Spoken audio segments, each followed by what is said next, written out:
சொந்த நாட்டு குடியில கமிஷன் வாங்கிட்டு தெருவலத்துக்கு போட்டான்டா. கமிஷன்.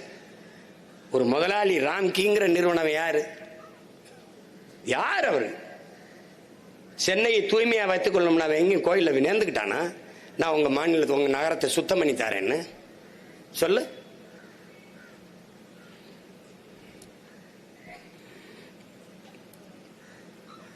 எனவே நம்மளால் முடிந்தது பசியோடு உறக்கத்தை தொலைத்து வீதியிலே இருக்கிற நம் மக்களுக்கு உணர்வோடு அவர்களுக்கு அருகிலே அமர்ந்து அவர்களுக்கு உறுதுணையாக நிற்பதை மட்டும்தான் இப்போது செய்ய முடியும். அதை நாம் செய்து கொண்டிருக்கிறோம்.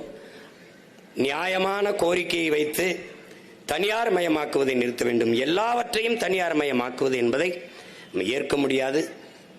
பன்னெடுங்காலமாக ஏறக்குறைய 1/4 நூற்றாண்டுக்கு மேலாக பணி செய்து வந்த நம் தூய்மை பணியாளர்களை தனியாருக்கு தாரை வார்த்து கொடுத்து அவர்களை ஒப்பந்த கூலிகளாக்கி வெளியேற்றி விடுவார். தனியாருக்கு கொடுத்த ஒப்பந்தத்தை ரத்து செய்ய முடியாதா? இதில் கொள்கை முடிவு என்று அரசு சொல்வது எவ்வளவு பெரிய ஏமாற்று. கொள்கை முடிவா கொள்ளை முடிவா? இது எப்படி? இது மக்களை குடிக்க வைப்பதில் டாஸ்மார்க்கில் அரசு கொள்கை முடிவு எடுக்குது. கடையை மூட முடியாது என்று. மக்களின் வாழ்க்கையை பறிக்கிற, வாழ்வாதாரத்தை பறிக்கிற, பாதிக்கிற ஒன்றை அரசு கொள்கை முடிவுன்னு சொல்லுது. எப்படி?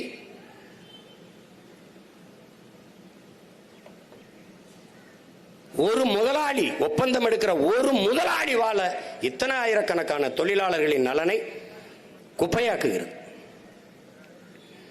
இதை ஏற்க முடியாது. தொடர்ந்து நாங்கள் எதிர்த்து போராடுவோம். என் மக்கள் களத்தை விட்டு வெளியேறினாலும் இந்த கோரிக்கை வைத்து நாங்கள் நாம் தமிழர் பிள்ளைகள் தொடர்ந்து களத்திலே நிற்போம். நீங்கள் இந்த தனியார் ஒப்பந்தத்தை ரத்து செய்த மக்களுக்கு பணி நிரந்தரம் கொடுத்து செய்யவில்லை என்றால் ஒரு நாள் தமிழ் தேசிய அரசு, நாம் தமிழர் அரசு மலரும். 2026 படைப்போம் புதிய அரசியல் வரலாறு என்ற முழக்கத்தை முன்வைத்து களத்திலே நிற்கிற பிள்ளைகள் உறுதியாக நாங்கள் வென்று முடிப்போம். அன்றைய மக்களின் துயர் துடைப்போம், கண்ணீர் துடைப்போம். இந்த உறுதியை பசியோடு போராடி கொண்டிருக்கிற எனது அன்பு சொந்தங்களுக்கு இந்த மகன் கொடுக்கிறேன். அரசு இந்த கோரிக்கையை ஏற்கவில்லை என்றால் மீண்டும் மீண்டும் களத்திற்கு வந்து மக்களோடு நின்று கோரிக்கை நிறைவேறும் வரை போராடுவோம் என்கிற உறுதியை அளிக்கிறேன். நன்றி, வணக்கம். நாம் தமிழர்.